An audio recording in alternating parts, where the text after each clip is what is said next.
में कांग्रेस के वरिष्ठ नेता प्रमोद तिवारी जी एक प्रश्न पूछ रहे थे।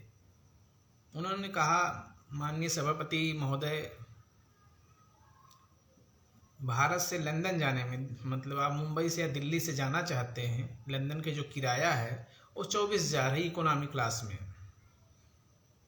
और अगर आप मुंबई से या हैदराबाद से अगर आप प्रयागराज आ रहे हैं तो 50,000 से ज़्यादा किराए वसूले जा रहे हैं।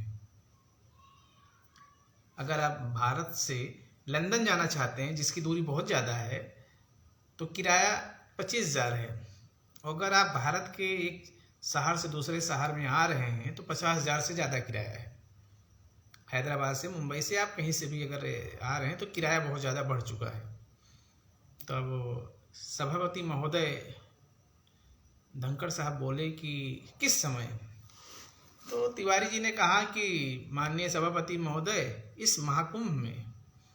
तो फिर सभापति महोदय ने कहा कि 144 साल बाद आया है तो किराया बढ़ गया है। तब फिर तिवारी जी ने कहा कि माननीय सभापति महोदय, क्या इस महाकुंभ में यात्रियों से लूटने की आज़ादी दी जा सकती है? इतना बड़ा महाकुंभ चल रहा है, सरकार को किराए में कुछ सहूलियत देनी चाहिए थी, कुछ सब्सिडी देनी चाहिए थी।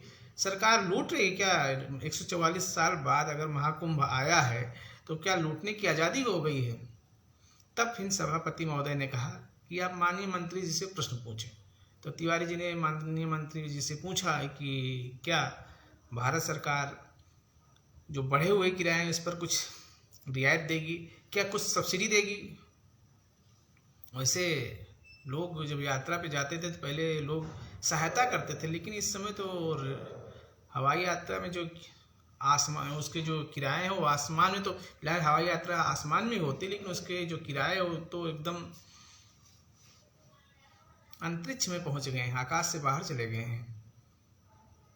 और अगर आप कुंभ में इतना लोग आ रहे तो आप फ्लाइट बढ़ाइए। इतना ज़्यादा फेयर बढ़ा दिए हैं कि लोग, फिर भी भीड़ है, लेकिन इसका मतलब ये नहीं कि आप मेले के नाम पर, कुंभ के नाम पर आपको लूटने की आज़ादी दी जाए। तो तिवारी जी ने सरकार से पूछा, देखिए क्या जवाब आया है। पूर्व मैंने जवाब तो नहीं देखा, लेकिन लगता है कि बहुत ज़्यादा किराया बढ़ना ठीक नहीं है। एक ठीक है, सीजन बहुत पीक इस समय है, लोगों की भीड़ बहुत ज़्यादा है, तादाद बहुत ज़्यादा है, लेकिन आप फ्लाइट बढ़ा दीजिए और रेट को भी थोड़ा सा एडजस्ट कीजिए। इतना ज़्यादा कि बढ़ा हुआ किराया ठीक नहीं है। कुंभ में उत्तर प्रदेश सरकार अगर इतना 7500 करोड़ रुपए लगा के इतना भव्य कुंभ का आयोजन किया है तो उड्डयन विभाग को भी, मंत्रालय को भी कुछ सहूलियत देनी चाहिए भारत सरकार के द्वारा, कि वो भी जो तीर्थयात्री कुंभ जाना चाहते हैं प्रयागराज, उनकी यात्रा में कुछ 5%, 2%, 10%, जैसे उनकी मतलब जो दे सकें उतना किराए में राहत दें, उतनी सब्सिडी दें। और फ्लाइट की संख्या भी बढ़ा दें। फ्लाइट अगर बढ़ जाएंगी तो शायद जो इतने ज़्यादा किराया बढ़ा हुआ है उसमें कुछ समायोजित हो जाएगा।